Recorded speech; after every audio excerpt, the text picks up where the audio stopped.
Bonjour, j'espère que vous allez bien. Donc pour cette vidéo, je vais parler un peu de la grève. Je vais parler un peu de la grève qui est actuellement. Donc avant que la grève commence, c'était un jour avant que la grève commence, je pense que c'est le Seigneur Jésus qui m'a permis de faire un tour sur Paris. Et il a permis ce jour-là que je prenne les transports en commun. Et j'ai vu des choses ça m'a sidérée, c'est des choses qui m'ont vraiment sidérée. Donc déjà, la grève qui devait commencer le lendemain a commencé un jour avant. Donc quand j'arrive à la gare de Montparnasse, je trouve que le train qui était là avait du retard.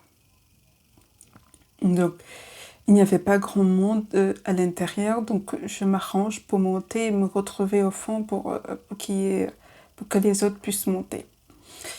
Et donc la première chose qui m'a sidérée dans tout ça, c'est le fait qu'ils ont commencé la grève un jour avant.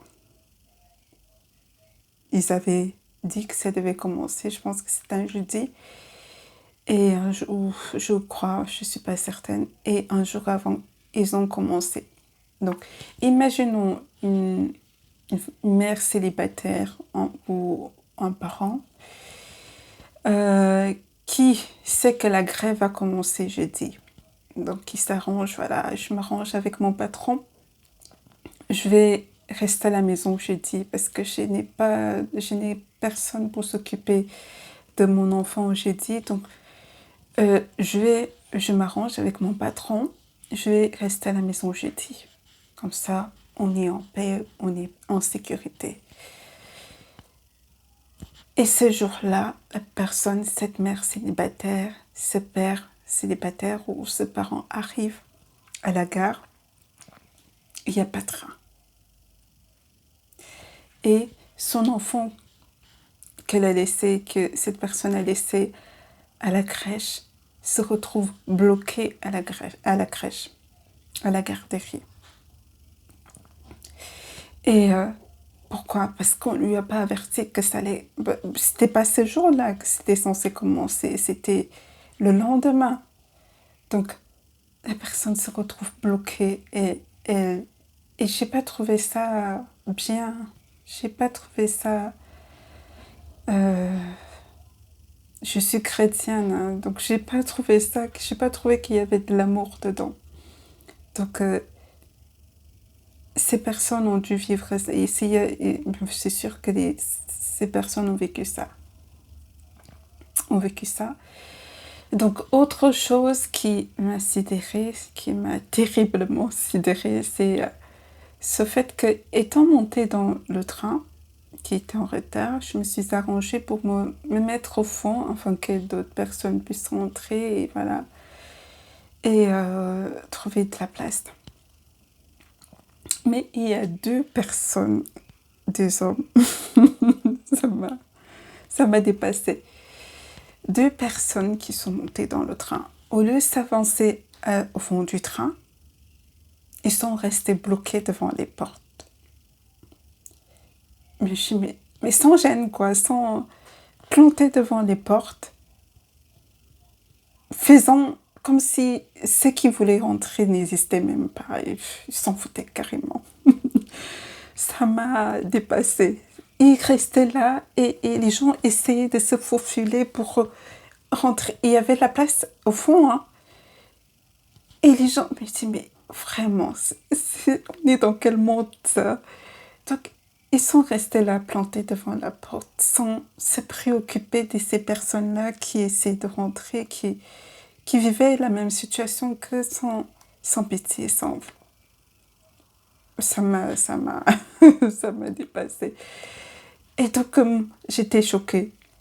Et dans mon cas, je disais, Seigneur Jésus-Christ, s'il te plaît, touche la cœur pour qu'il s'avance. On ne peut pas avoir une telle attitude comme ça devant Dieu. On ne peut pas on peut pas avoir une telle attitude quand on traverse des moments comme ça. Et dans mon cœur, je disais, Seigneur Jésus, s'il te plaît, touche le cœur qui se déplace. On ne peut pas rester comme ça, c'est pas possible ça. C'est pas possible ce que je vois là. Il faut que ça change. Et, euh,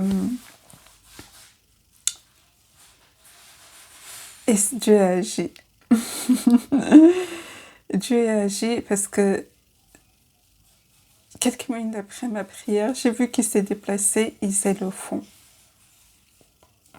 Ils s'est déplacé pour enfin laisser rentrer les autres. Donc, tu vis une situation difficile comme ça, vous vivez une situation difficile comme ça, c'est en s'entraidant, en se soutenant qu'on peut arriver à traverser ce moment-là, étant debout, étant bien. Mais si chacun pour soi, comme on dit, chacun pour soi, Dieu pour tous. C'est pas qui a inventé cette expression-là, mais c'est pas beau à voir. Moi, j'ai pas trouvé ça beau à voir. Que tu vois les autres, ils veulent rentrer, tu es là devant la porte, comme s'ils n'existaient même pas, quoi. Ça m'a choquée. Donc, autre chose qui me choque dans cette grève, c'est que la plupart, certaines personnes, la plupart de ceux qui sont en train de faire cette grève-là ont un salaire, ont énormément d'avantages à travers leur boulot.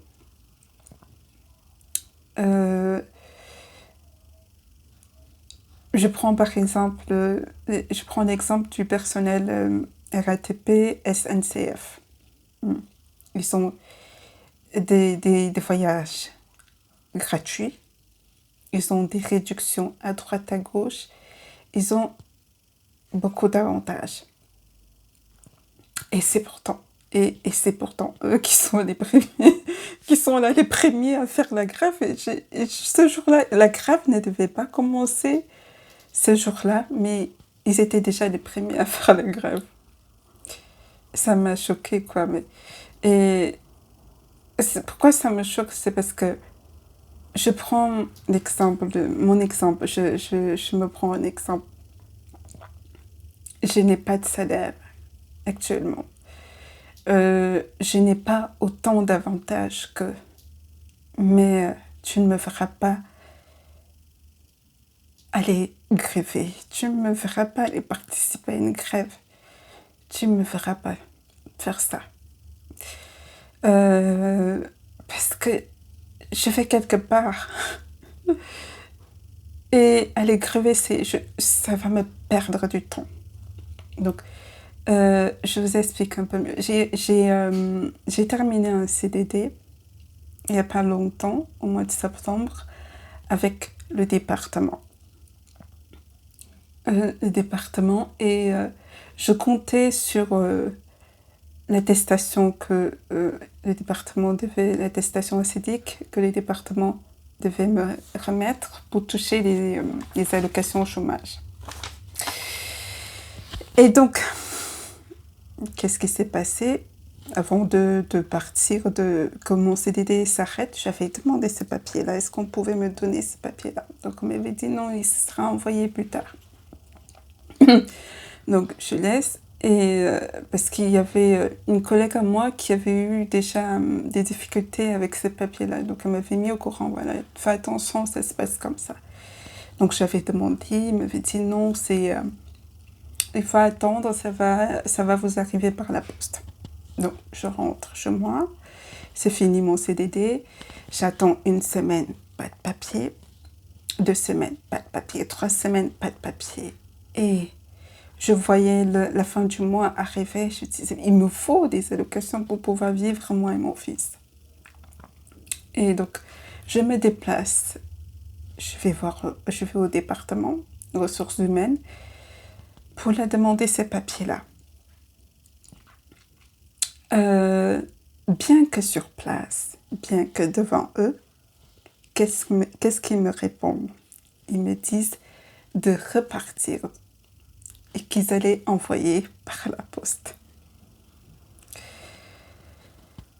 Écoutez bien, je suis devant eux. Je suis devant eux. Je me suis déplacée, je suis devant eux. Au lieu de me donner ces papiers-là, ils me refusent. Ils me disent, voilà, ils vont envoyer par la poste. Non, je reste calme. Et je retourne chez moi. Je commence à nouveau à attendre une semaine, rien.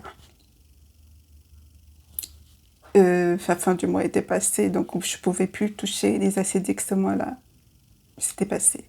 Donc, je n'ai pas touché les acédiques au mois d'octobre. Donc, une semaine passée, rien. 2 semaines, rien. Je dis, c'est pas possible. Donc, je retourne à nouveau les voir. Et la personne qui m'avait accueilli la première fois me reconnaît même et va auprès de la personne, de celle qui s'était occupée de mon cas, pour lui demander ce qu'il en est. Et avant qu'elle parte, je lui dis, cette fois-ci, je veux ces papiers-là en main propre. Je ne peux pas repartir sans. Et donc, la personne arrive vers moi et me dit, je ne comprends pas, j'ai envoyé par la poste. Et je regarde le papier, elle avait mal écrit mon adresse. Et ce que j'ai oublié de vous dire, c'est qu'entre-temps, parce que le département c'est grand, j'avais écrit à ma responsable. Je me dis, voilà, je comprends pas, j'ai pas tu m'avais dit d'attendre que je recevrai le document par la poste. J'ai pas le document par la poste, ça fait un bout de temps, j'ai pas touché les acédiques. Est-ce que tu peux faire quelque chose? Je vous assure que elle ne m'a pas répondu. Cette personne-là ne m'a pas répondu. Bon.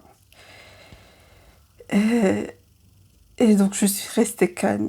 Et en fait, je me suis rendu compte que la personne avait mal écrit mon adresse.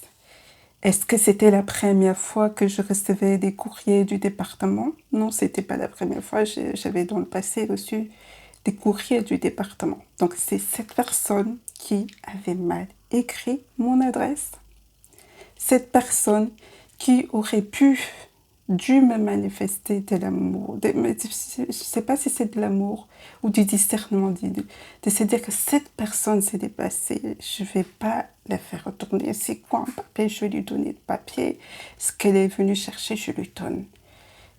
Les autres qui ne sont pas déplacés, je vais les envoyer par la poste. Mais je ne sais pas si c'est le manque d'amour ou le manque de discernement. Voilà. Elle ne m'a pas donné ce papier-là. Et j'ai vécu cette situation-là. Et il y a des choses que... Peut-être le règlement t'impose. Voilà, c'est cette procédure-là que tu dois suivre. Mais je trouve qu'il y a des procédures qui sont inhumaines. Elles sont inhumaines. Ça manque de professionnel. Enfin, je sais pas si c'est...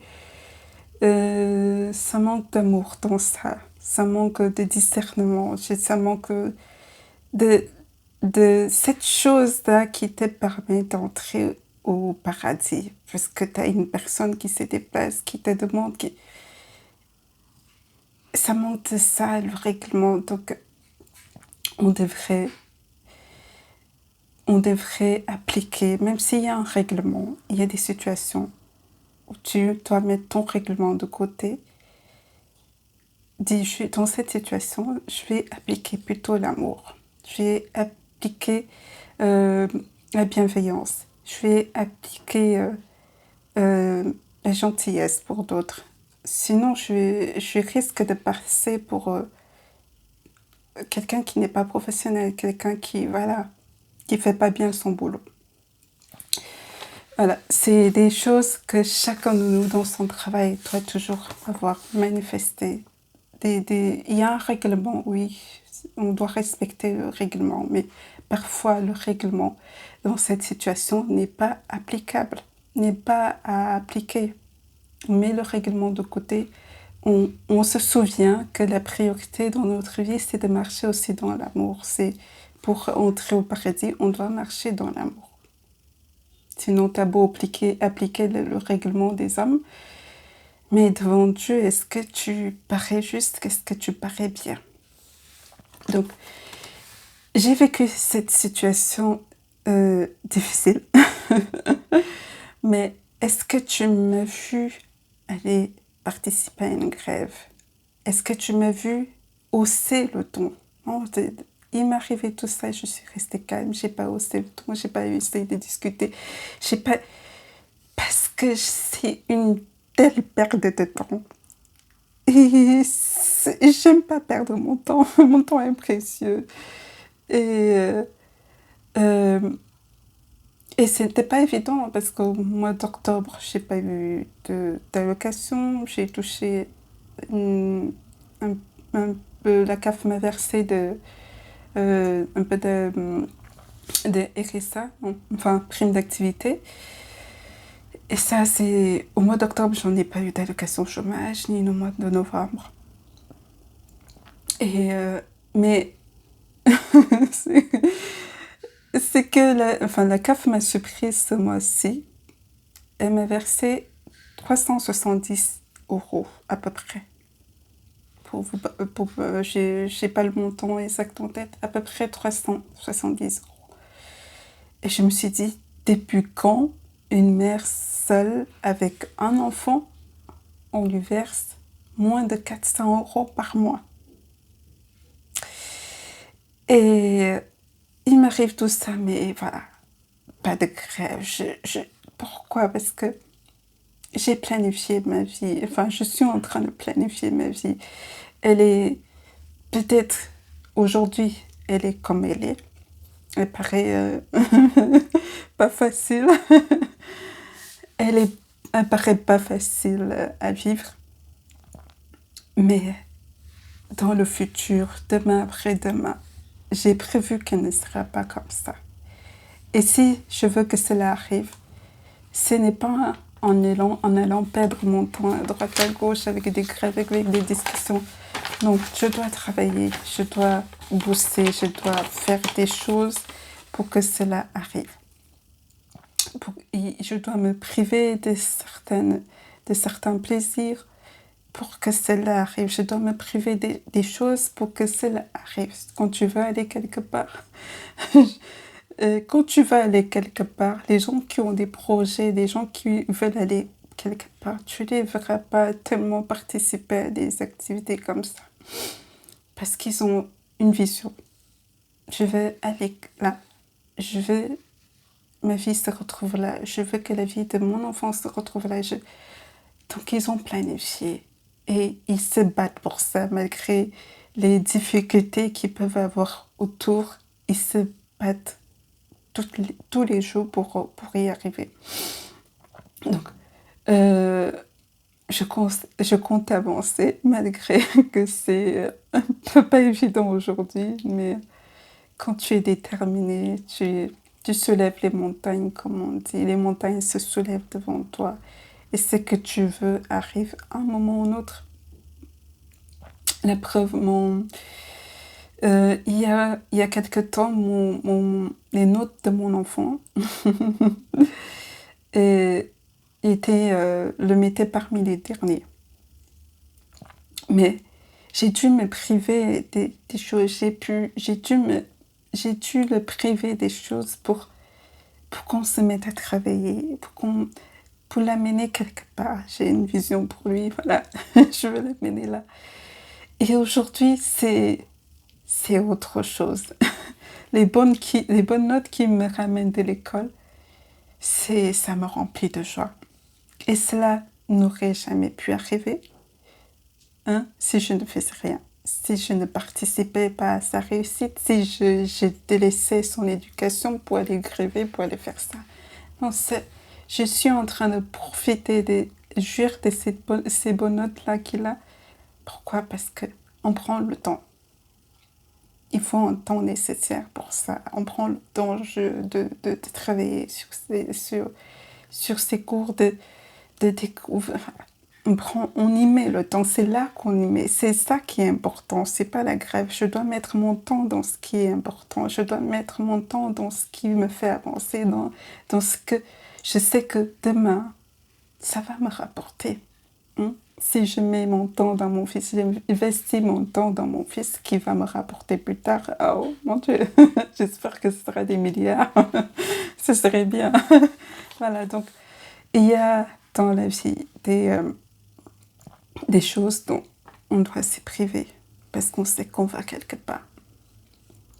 Est-ce que ça me révolte pas que par exemple, le président touche la totalité de son salaire quand il est en retraite? Si, ça me révolte, voilà. Mais je sais que je dois me battre pour que moi, si j'y arrive. C'est ce qu'on t'apprend quand tu es RSA. Quand tu as le statut de RSA. Alors, on t'apprend à te battre. Hein. Je pense que c'est en train de rentrer en moi. On t'apprend à te battre, à devenir autonome, à te responsabiliser, à être traiteur, à faire acteur de ta vie. Donc, je pense que c'est en train de rentrer là. C'est très bien. Donc, on t'apprend ça à la dure. C'est parfois avec la méchanceté, parfois avec de l'injustice pour que voilà, tu arrives. Mais voilà, c'est bien parce que quand tu vas y arriver, c'est pas tellement que tu vas dire merci, c'est à Dieu. C'est pas tellement que tu vas, c'est à Dieu que tu vas remercier. Donc j'ai décidé de me battre. J'ai décidé d'arriver dans la vie et toi aussi, tu peux y arriver. Tu peux décider de te battre, à abandonner toutes ces choses-là qui, tu sais que voilà, ça va pas te rapporter. Ça te donnera rien. Mieux vaut abandonner. Et si tu sais que à ta retraite, tu ne toucheras pas grand-chose et que ça fait plus de 5 ans que tu travailles, pourquoi tu ne démissionnes pas? Parce qu'il y a une nouvelle loi qui a été créée qui permet à ceux qui ont une activité depuis 5 ans de démissionner de leur boulot pour créer une entreprise. Donc, si tu sais que ça fait depuis 5 ans que tu travailles, va d'abord voir, avant de démissionner, tu vas voir le Pôle emploi pour mettre ça en place. Parce que tu peux démissionner tout en touchant tes allocations. C'est un avantage immense qu'on te donne. Ça te permet de mettre en place tout ce qui va te favoriser ta retraite, d'être à l'aise quand tu seras à la retraite. Donc, pour moi, c'est une bonne solution que tu démissionnes si tu te rends compte que tu n'auras pas les avantages qu'il faut à la retraite et que ça fait plus de 5 ans, tu es dans ton métier. Démissionne, va voir le Pôle emploi. Dis voilà, je vais démissionner, je vais créer telle entreprise. Si les autres réussissent à créer des entreprises, à s'enrichir, toi aussi, mets-toi-y. Et tu auras un salaire qui dépasse même le président et tu seras à l'aise. Tes enfants sont heureux pendant ta retraite. Donc, au lieu d'aller perdre du temps à gréver, mets ça en place. Et j'ai lu l'autre jour, je sais peut-être hier, j'ai lu que le syndicat appelait à durcir la grève. Il faut durcir la grève. J'ai lu ça. Je me suis demandé, est-ce que le Seigneur Jésus-Christ, là où il est au paradis sur son trône, il est en train d'appeler les gens à durcir la grève ou plutôt à préparer ce moment. Je pense pas qu'il soit là en train de dire au monde, dire aux gens, durcissez la grève pendant la période de ma naissance. C'est ce que je veux pour mes cadeaux d'anniversaire. Durcissez la grève. Ouais, je pense pas que ce soit ça. Je pense que son désir, c'est plutôt que les familles préparent ce moment-là dans la paix pour se rappeler qu'il est né dans une période dans ce mois-ci pour nous sauver la vie, pour nous donner la vie, pour... voilà, je pense que là-haut, au ciel, c'est son désir qu'on se rappelle ce moment, cette date de son anniversaire, dans la joie, dans la paix, dans vraiment la reconnaissance d'avoir un Seigneur et Sauveur. Parce que, ou durcissait la grève, mais à côté, il y a des familles, il y a des gens qui ne pourront pas aller voir la famille qui habite peut-être loin dans un autre pays. Ils ne pourront pas aller passer ces moments agréables que Dieu veut pour eux. Et durcir la grève, je pense pas que ce soit la volonté du Seigneur Jésus-Christ dans ce mois, le mois de son anniversaire. Quand le mouvement des Gilets jaunes a commencé, j'étais calme. J'étais calme. Et ah là là, j'aime trop le calme. Donc j'étais calme. Et j'avais un collègue qui participait à cet événement-là. Alors, c'était quoi son comportement? Donc, il arrivait au boulot, il travaillait pas, il passait son temps à parler, à parler. Vraiment, voilà, il parlait. La plupart du temps, il y avait des jours où Dieu touchait son cœur, il parlait, mais le reste du temps, il faisait pas. Il faisait pas le boulot qu'il était censé faire. Et pourtant, c'est lui qui allait faire participer à la grève, enfin, à l'événement des Gilets jaunes. Donc, je me suis dit, comment tu fais avancer ta propre vie avec cette attitude-là? Comment tu fais avancer le pays avec cette attitude-là, hein? Tu vas pour demander que justice soit faite et à côté, derrière. Parce qu'on ne te voit peut-être pas ton comportement. Tout le monde ne voit peut-être pas ton comportement. À côté là, tu as un petit côté là, un petit côté que personne, qui est là, qu'on voit peut-être, mais qui est là. Et qui est injuste. Et tu ne le changes pas et pourtant tu vas réclamer justice. Avec un tel comportement, est-ce que Dieu va s'élever pour te faire justice? Est-ce qu'il va vraiment parler pour toi? C'est vrai que ça ne va pas, la hausse des sens. Mais quand toi-même tu as un comportement comme ça, Dieu va s'élever et t'aider? Non, je me posais des questions comme ça. Et donc, vraiment, quand tu sais où tu vas y aller, tu dois y aller, hein. On ne va pas te perdre du temps. Tu ne vas pas perdre du temps, tu vas te battre pour ta vie.